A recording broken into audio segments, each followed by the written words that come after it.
Coba kalian bayangkan, ada 2 orang nih, satu Cindo namanya Alex dan satu orang Timur namanya Stefan. Mereka lagi nge-mall nih ceritanya ya, lagi weekend soalnya.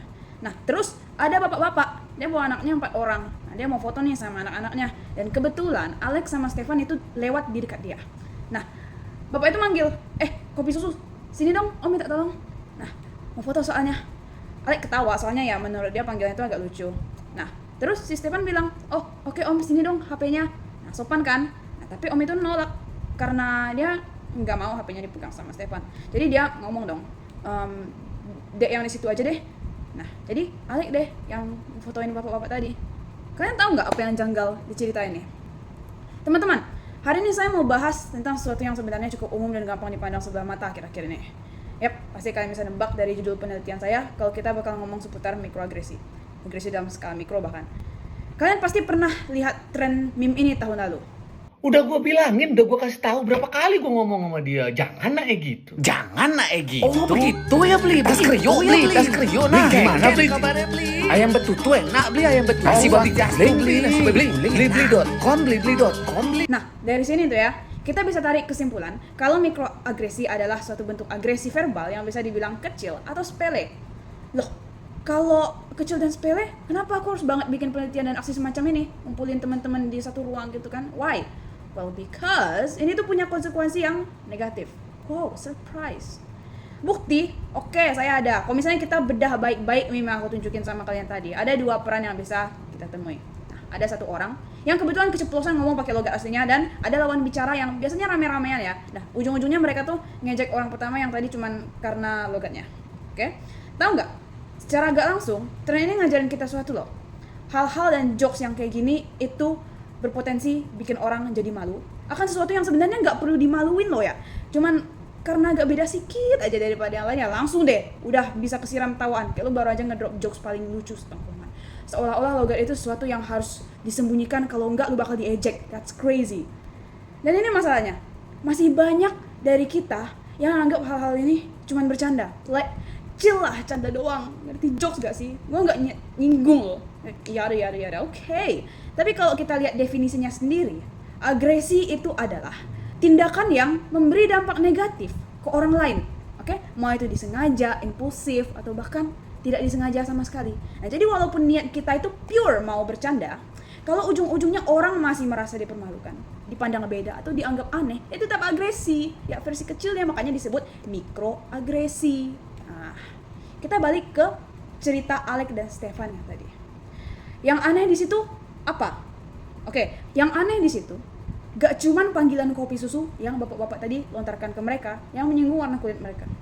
Yang lebih aneh lagi bahkan, kenapa ya si Om maunya HP-nya itu dipegang sama Alex tapi nggak mau kok sama Stefan? Padahal yang diminta cuma satu loh, Om sini HP-nya saya fotoin. Tapi Om ini mikir, nah apa nggak bahaya ya kalau dia yang pegang? Mending minta sama orang ini aja. Lah, bahaya gimana? Ya bukannya Stefan bilang tadi, Om sini HP-nya saya bawa kabur. Apa karena Stefan nampak lebih mengintimidasi dari Alex? Ya kalau misalnya Om itu mikir gitu tadi ya, oke lah Om, cukup tahu kalau seperti itu. Di situ kita bisa lihat contoh mikroagresi yang sering banget kejadian. Bukan hanya berbentuk kata-kata kasar doang ya, namun justru perlakuan kecil yang secara langsung bilang, oh saya lebih percaya sama orang golongan A ketimbang B. Dan ya folks, alasannya cuma satu, stereotip. Ini nih yang bahaya. Kenapa? Karena wajar bagi manusia untuk ngebentuk dan percaya akan stereotip. Hell, manusia zaman dulu pakai strategi itu biar nggak diserang kelompok manusia lain. Dan insting ini tuh kebawa sampai sekarang, unfortunately. Tapi guys, sekarang kita beda. Kita nggak hidup di zaman dimana perbedaan bisa jadi hal yang mematikan buat kita ya. Please. Meskipun begitu, stereotip di masa sekarang itu sering kali dikemas dalam packaging lucu dan absurd, berbentuk meme yang sangat amat sering berseliweran di internet. Wah, lihat aja nih, meme yang nyebut A atau B atau C, pasti kalian pernah lihat setidaknya sekali gitu. Nah, semakin banyak kita ngelihat hal itu, kita bakal mulai mikir, oh iya emang gitu ya mereka, padahal aslinya itu belum tentu gitu. Dan dari situlah mikroagresi mulai terasa normal. kesan normalitas ini yang bakal memperparah kondisi mikroagresi. Kok misalnya ya kayak gini kejadian ya, mikroagresi semakin normal. Nah, orang yang menjadi korban mikroagresi itu nggak bakal dianggap serius lagi. Kok misalnya dia kayak ngerasa sedih kok dia ya diejek gitu. Nah, kadang ya bentuk mikroagresi itu bisa dibilang agak konyol. I'm not racist at all. Some of my best friends are black for Halloween. Nah, ini nih yang kadang bikin gue bingung.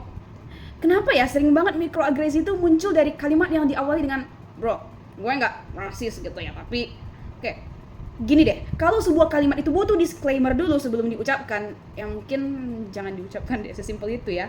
Masalahnya tuh bukan karena orang-orang ini jahat banget terus bangun pagi mereka langsung mikir, hari ini gue mau melakukan diskriminasi kecil-kecilan kepada anggota populasi minoritas. No, enggak. Biasanya orang cuman ikut pola yang udah biasa mereka lihat dari meme, dari tongkrongan, dari jokes yang diulang-ulang terus, sampai akhirnya orang itu lupa kalau yang dijadiin bahan ketawaan itu orang beneran, bukan meme yang biasanya mereka lihat, itu enggak.